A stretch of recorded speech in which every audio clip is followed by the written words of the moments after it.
one of the things that was really attractive to me when it comes to blockchain and anything crypto is the sovereignty aspect and the freedom aspect that comes with that. And I was thinking it's like, well, as we've seen cannabis become more and more legal, and then all of a sudden you have these banks telling you you're not allowed to buy it, and you kind of see this financial censorship starting to ramp up in like certain areas. Like, well, why isn't this creating more of a mass adoption, a more of an uproar? It's like I work, my tail off to make this money, and then you're telling me where and how I can spend it because it doesn't align with whatever law or principle that you might have. So I guess when it comes to crypto and being able to have that sovereignty, like that's where I get really interested. And then you see a lot of the conversations happening a lot right now with what's happening in Ukraine and Russia and people talking about regulation. So how does that work with, I guess, with that sovereignty? Like, is there a way to like regulate it to the point where it's no longer what we think it is? Yeah, I mean, the whole key to money in general is that for thousands and thousands of years, the government didn't control money, right? It was commodity based, and you, in my opinion, have a right to fundamental financial privacy. Right. I don't believe that there should be the violation of any one person's rights, even if it's in kind of a good attempt to stop bad actors, et cetera. And it's the duty of law enforcement, the government, and other organizations that if there's people doing bad things, they should stop those people. I think most people in society say, "Hey, we don't want criminals, we don't want Hmm. terrorist financing, we don't want money laundering," but that doesn't mean in your pursuit of stopping those individuals that you should violate my rights. Right. And so I think financial privacy, financial sovereignty is a huge piece of it. Now, we have this today with cash.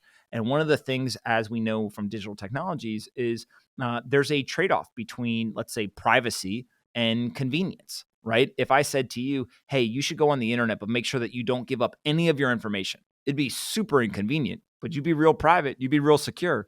And so what do? We're like, you know what? I'll give Facebook my contacts because they're going to make some recommendations to me. And it's going to tell me my old friends that I should connect with, right? Oh, you know what? When I go to this website, I know they're tracking me with cookies, but I really want to go check the news or I really want to go check this website. And so we trade convenience for a lack of privacy or lack of security. Same thing now with money is that I could use physical cash, right? If I really wanted to go and use my entire life and be untraceable, I could only use physical cash. But all of a sudden, I can't use Amazon. I can't press a button and no one's going to deliver me food anymore, right? Like all these things that are so convenient, they disappear if I simply want to use the most privacy protecting version of the currency.